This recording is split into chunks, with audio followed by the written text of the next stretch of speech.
Hello,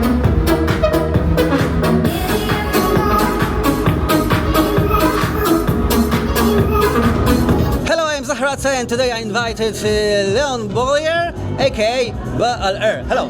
Hey, what's up? You create many interesting sounds. Was the Blr alias created for your new style? At first, it actually wasn't, because I was just doing like a lot of releases with spinning records under my Blr alias, and then at some point I just told them I think it's time to bring back like a bit of the cooler sounds. And they were like, yeah, we're not sure. And but at some point, Spinning Records A&R just invited me to the office, and he's like, he starts playing like this old school stuff, like Oxia Domino and James Holden and Breaking the Clouds. And he's like, can you make like this kind of stuff, but like more current? I'm like, sure. So I just created something, and that became the first BLR release called Nungwai. And at the same time, I just had like a lot of releases lined up with them. So the guy was like, what are we gonna do? Because you have so many releases planned. So then we decided like, oh, let's come up with a new alias, which became BLR. So that's the story. Electronic music is important. Electronic music developing very dynamically. Do you like to experiment with any genres?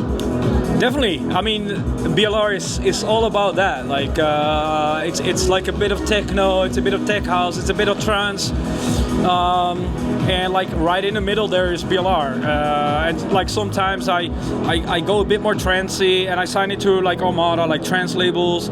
Sometimes I go a bit more techy and I sign it to Drum Code. And sometimes I go a bit more tech house and sign it to like Experts Only, John Summit's label. So it's but I just love electronic music, so I like to bring everything into one alias, and especially with BLR now, I just know like ever since I started the alias, the people that follow the alias know they can expect everything.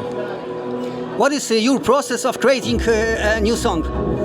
Well, I think it's like 50-50. Sometimes I start with like a melody or a vocal or like a hook. And what is first, drop or? No. So sometimes like, especially when I go like more like of a techno groove, I actually start with like a drop and like a beat. So yeah, it really depends. I think it's like 50-50. Sometimes it's about like starting with a melody. Sometimes it's about starting with a beat, and there's no rule. What can young artists do to promote their music?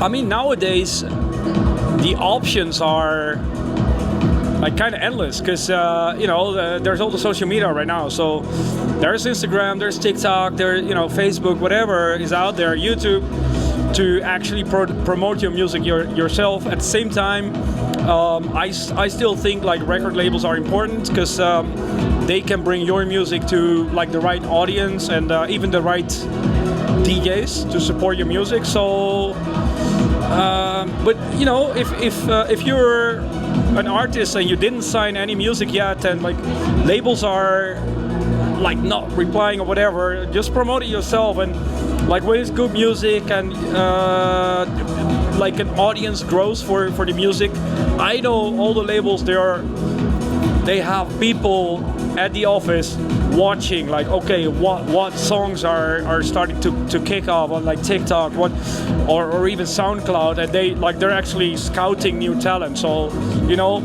never be like disappointed if a label doesn't get back. Promote it yourself, and like when your music blows up online, there's gonna be a label in your mailbox one day. For sure. Actually, that made more social media, more success.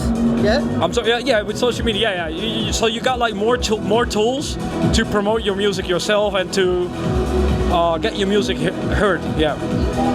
Do you prefer play in the club or festival? I like both. I mean, I know like this is the question that always reoccurs in interviews, like club or festival.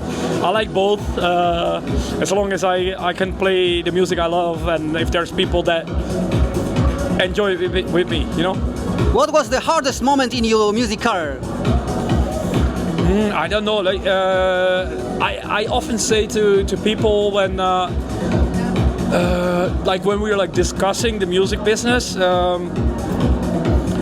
because sometimes people say like, oh yeah, you know, like the music business is such a tough business, and it's such a shame that like sometimes talent gets like wasted because they get like disappointed. I'm like, well, one of the key parts of being an artist in this business, in my opinion, is also to be able to deal with disappointment. So I've had like, you know, for every success I had, there's probably like five times more disappointments, because like, you know, someone promised you something and then it just doesn't happen, and there's like no one owes you anything. So that, you know, you get an email like, hey, sorry, it's not happening. Why? Yeah, just because, like, because of schedule, whatever. So what can you do then? Like, you can be disappointed and be like, yeah, I'll quit making music, or be like, you know, I'll show them, like, I'll make more music and I'll show them that they made a mistake, you know. So that's so I don't have like one, like, you know, sometimes a tour got cancelled, or like a big collab, or like a big release. It happens. Do you remember the moment when you first sent your demo to label? Yeah. I like back in the day, I would. It was like before internet really kicked off. Like there was internet, but it was like a bit slow. So I would go to the mail office. Like every 2 weeks, I would go there with like 10 or 20 demos on a CD, mail them to labels, and if I was lucky, I would get like a letter, like an old school letter in the mailbox, just saying like, hey, thanks for your demo, but like it's not like a fit for one of our labels. And at some point, I just started looking up email addresses of A&R managers of labels, and I just started emailing. They're like, hey, listen, I'm sending you demos, you're not even listening, because, you know, bragging a bit, but like my shit's better than the stuff you release now. And one guy got back, it's like, hey, if you think your music is that good, come over to the office, show us. And that's how it started, basically, because I showed my music, and he's like, oh, it's not bad, you know. What are your plans for future? Make a lot of music. A lot of music. Yes.